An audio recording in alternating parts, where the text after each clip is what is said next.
Hello everyone, welcome to रे दीक्षाशाला। जैसे कि आप लोगों के काफ़ी कमेंट्स आ रहे थे कि हाँ मतलब मैम आपके मार्क्स कितने बन रहे हैं, आपके परमानेंट एग्ज़ाम में कितने मार्क्स बन रहे हैं। मैंने अपना इंटरव्यू का एक्सपीरियंस आपसे शेयर किया, आपने काफ़ी पसंद भी किया उस वीडियो को। और तो मुझे लगा, मैंने तो पहले सोचा था कि मार्क्स की वीडियो अभी नहीं लाएंगे क्योंकि नॉर्मलाइजेशन भी होना है और रिवाइज आंसर की भी आनी है। तो उसके बाद मार्क्स रिवील करते हैं क्योंकि कुछ क्वेश्चन मुझे डाउटफुल लग रहे थे। उसके लिए मैंने ऑब्जेक्शन भी किया हुआ है 5 क्वेश्चन पे। तो मे बी वो सही भी हो जाए। तीनों क्वेश्चन तो मुझे एकदम डेफिनेटली लग रहा था कि नहीं मतलब ये गलत है और बढ़ना चाहिए। काफ़ी शिफ्टों में ये गलतियाँ हुई हैं इस बार के आंसर की भी। तो फिर और नॉर्मलाइजेशन भी होगा, तो नॉर्मलाइजेशन जब भी होता है तो मार्क्स थोड़ा सा इधर उधर होते ही हैं। हाँ, केवीएस की नॉर्मलाइजेशन में एक अच्छी बात है कि किसी के भी मार्क्स कम नहीं होंगे। जैसे जिनके 150 प्लस हैं, 160 हैं, तो उनको एकदम डरने की ज़रूरत नहीं है। मुझे लगता है मतलब 140 प्लस 145 अगर भी है तो भी डरने की ज़रूरत नहीं है। मतलब इंटरव्यू के लिए तो नहीं ही डरने की ज़रूरत है। बाकी मतलब इंटरव्यू के लिए कॉल आएगा कि नहीं इसके लिए। और इंटरव्यू में तो सबके लिए डर ज़रूरी है। मतलब हम डरेंगे तभी हम मेहनत करेंगे, मोटिवेटेड भी रहें और मेहनत भी करते रहें। इस बात को ध्यान में रखें कि नहीं 30% का वेटेज है, जस्ट डबल। मतलब हर बार जो 15% का होता था, फिर भी मैंने ऐसे भी लोगों को देखा है जब 95 कट ऑफ गई है तो उन्होंने 95 नंबर पे भी सिलेक्शन लिया है, फाइनल में अपने लिए जगह बनाई है। इंटरव्यू में 59 ला के 60 ला के 60 आउट ऑफ 60 ला के। और ऐसे भी लोगों को देखा है जिनके 110 मार्क्स रहे हैं और इंटरव्यू में उनके 36 आए हैं, 34 आए हैं और वो फाइनल मेरिट में उनका नाम नहीं रहा है। जस्ट आप सोचिए, अगर जिसके भी मार्क्स 130 मतलब 95 कट ऑफ जा रही है और उसके मार्क्स 110 हो तो ऑब्वियस सी बात है उसको एक बार के लिए मन में आ ही जाना है कि नहीं मेरा तो फाइनल में श्योर हो जाना है। तो वो जब 15% पे ये हाल था तो 30% पे रिजल्ट काफ़ी वैरी करेगा। बहुत बॉर्डर वाले बच्चे होंगे जो सेलेक्ट हो जाएंगे, बहुत अच्छे मार्क्स वाले भी होंगे जिनका नहीं हो पाएगा। इसलिए इंटरव्यू में कोई थोड़ी भी लापरवाही ना करे। जिनके भी बॉर्डर पे मार्क्स हैं वो भी तैयारी करते रहें। नहीं इस बार हुआ तो अगली बार केवीएस होगा, उसमें हो ही जाना है। तो नॉर्मलाइजेशन में एक शिफ्ट के नंबर तो सिर्फ बेस शिफ्ट माना जाएगा, बाकी सारी शिफ्टों के सिर्फ बढ़ेंगे, घटेंगे नहीं किसी के भी मार्क्स। जैसा कि एसएससी में पेट के एग्ज़ाम आप दिए होंगे तो उसमें होता है कि मार्क्स कम होते हैं लोगों के, लेकिन इसमें मार्क्स कम नहीं होने वाला है, ये अच्छी बात है।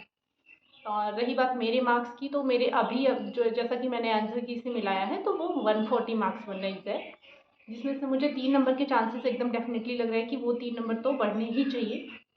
और अगर नॉर्मलाइजेशन का कोई 2-4 नंबर का फ़र्क पड़ा तो 145 प्लस फाइनल में हो जाना चाहिए। मेरी शिफ्ट जो थी 28 की फर्स्ट शिफ्ट थी। तो मुझे कुछ क्वेश्चन का तो फ़ायदा मिला, जैसे रिमझिम का। तो रिमझिम से मेरे में 8 क्वेश्चन आए हुए थे और मैंने 22 को, मुझे 21 को पता चला। 22 को ही सुबह सुबह मैं गई, रिमझिम की बुक सारी खरीद के लेके आई और 2 दिन में सारी बुक की सारी स्टोरी, सारी पोएम्स मैं याद कर ली थी। अच्छे से उसको समझ लिया था कि बीच में से कहीं से भी आ जाए तो मेरे क्वेश्चन गलत ना हो। फिर सेकंड थिंग जो आया था 24 को फिर वो राइटर देने लगे। अच्छा, फिर एक और नया हेडेक आ गया। मैंने सोचा अब रिमझिम कंप्लीट हो गया तो बाकी चीज़ें मैं रिवाइज़ कर लेती हूँ। लेकिन फिर मैंने जब 24 को किया है तो 25 और 26 मेरा चला गया राइटर से याद करने में। मुझे लगा कि जब ऑलरेडी चीज़ें पता हो गई तब रिस्क लेना ठीक नहीं है। अब जिनको नहीं पता थी 21st 22nd वाले, 23 वाले भी क्या ही कर पाए होंगे, क्योंकि अब एक दिन का टाइम रह जाता है पेपर में तो इतना प्रेशर आ जाता है कि नहीं पढ़ाई हो पाती है। रही बात तो मेरे सब्जेक्ट वाइज मार्क्स, तो मेरे इंग्लिश में 23 मार्क्स बन रहे हैं जो कि मैंने 25 एक्सपेक्ट किया था। और टेस्ट वगैरह में आ भी रहे थे 25 26। यहाँ पे कैसे नहीं आया, कुछ तो एक आध सिली मिस्टेक्स और एक दो क्वेश्चन मुझे इंग्लिश में डाउटफुल लग रहे हैं। एक क्वेश्चन तो लग रहा है डाउटफुल इंग्लिश में। और हिंदी में मेरे 8 क्वेश्चन रिमझिम से थे, जिसमें से मेरे 5 सही हुए, 3 गलत हो गया इतना पढ़ने के बाद भी। और होता है, मतलब आप जल्दी जल्दी में किसी चीज़ को पढ़ते हो तो फिर वो बस पढ़ तो लेते हो लेकिन पूरी 100% चीज़ें याद रह जाएँ ऐसा ज़रूरी नहीं है। फिर बात करते हैं कि मेरे 26 मार्क्स बन रहे हैं। 3 वहाँ से मेरे कट हुए थे और एक समास का क्वेश्चन था, तत्पुरुष समास करके, वो मेरा गलत हो गया। वो सिली मिस्टेक से गलत हुआ। और फिर ईवीएस के मार्क्स मेरे 13 मार्क्स बन रहे हैं ईवीएस में। और ईवीएस में तो सीधे सीधे 2 क्वेश्चन मेरा एकदम सिली मिस्टेक्स हुआ है। मतलब एक तो इतना ईजी क्वेश्चन था, मतलब मैं अभी भी सोचती हूँ तो मुझे अजीब ही लगता है ये क्वेश्चन कैसे गलत कर दिया। और 2 क्वेश्चन ऐसे थे ईवीएस में। स्टेटमेंट वाले जो टफ वाले थे वो नहीं गलत हुए, वो तो सही हुए क्योंकि मैंने ईवीएस के लिए एनसीईआरटी ही प्रेफर की थी। और थर्ड टू फिफ्थ एनसीईआरटी पढ़ ली थी, और 6 to 10 मैंने साइंस की भी पूरी पढ़ डाली थी। तो इसलिए मुझे लगा था ईवीएस में मेरे घर पे मार्क्स आ भी रहे थे, मतलब 20 में 20 आते थे, 19 आते थे। और मैथ्स में जब घर पे सॉल्व करती थी तो थोड़ा वो टेक्स्ट बुक से मैंने टेस्ट लगाया था, उसमें थोड़ा टफ रहता था, तो मैथ्स मेरे फिर भी 18-19 आते थे। फिर जब मैंने 21st को सुना कि इतना ईजी पेपर आ रहा है, तो मुझे लगा 20 में तो 20 आ ही जाना है, उस मैथ्स में एक भी गलती नहीं करनी। तो फिर भी मैथ्स में कहाँ से 2 नंबर गायब हो गए पता नहीं चला, तो मैथ्स में मेरे 18 मार्क्स बन रहे हैं, और कंप्यूटर में 5 में 5 बन रहा है, रीजनिंग में 5 में 5 बन रहा है। रीजनिंग में तो टेस्ट में भी कभी 4 नहीं आया, हमेशा 5 में 5 ही आता था। और हिंदी में 26, और जीएस में मेरे 6 मार्क्स बन रहे हैं 10 में, और सीडीपी में 44। सीडीपी में भी मैंने 150 एक्सपेक्ट किया था। तो सीडीपी मेरी शिफ्ट थी तो हार्ड थी, बाकी कोई सब्जेक्ट मैं नहीं कहूँगी कि हार्ड था। बाकी सारे सब्जेक्ट जैसे मैथ्स तो सबका लेवल एकदम इक्वल था मेरे ख्याल से, और हिंदी भी सबका लेवल इक्वल था, बस 21st वालों को रिमझिम थोड़ी ज़्यादा हार्ड लगी। 24th की सेकेंड शिफ्ट जब से फिर राइटर पूछने लगा तो उनको थोड़ी और हार्ड लगी। फिर 28 में दोनों पूछ दिया, लेकिन पता थी पहले से चीज़ें, तो मेरी शिफ्ट है इसलिए मैं नहीं कह दूंगी कि नहीं बहुत हार्ड थी। हाँ, सीडीपी टफ थी, नो डाउट।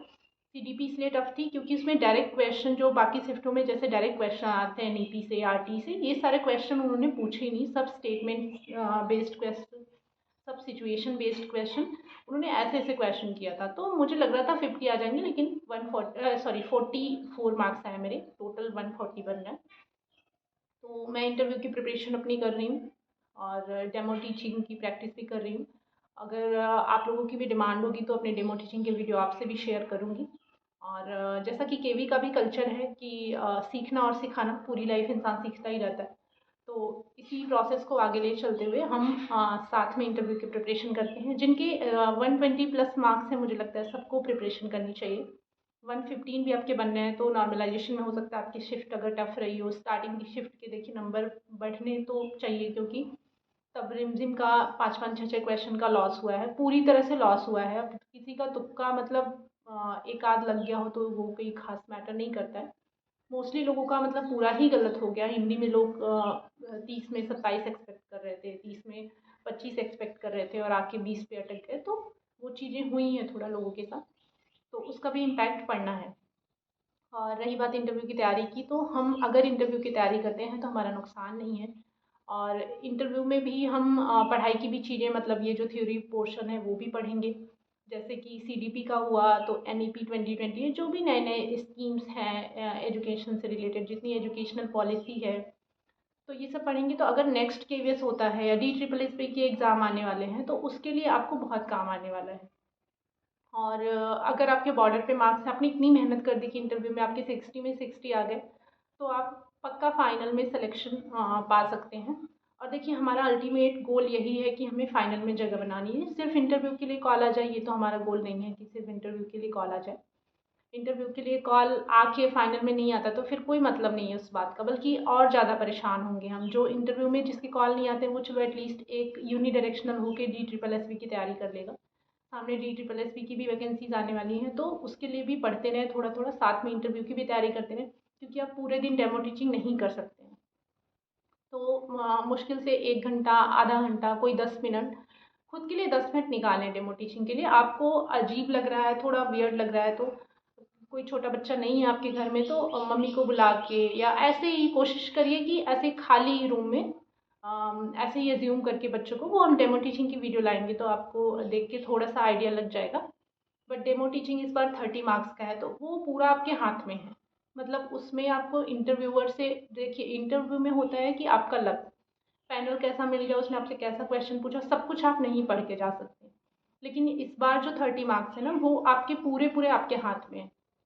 आपसे बोला गया आप डेमो टीचिंग करके दिखाओ, आप इतनी अच्छे से प्रिपेयर करके गए हो, तो आप वहाँ पे जब डेमो टीचिंग कर रहे होगे, तो वो जब अलग से वो कंसीडर कर रहे हैं तो वो आपको डिस्टर्ब नहीं करेंगे।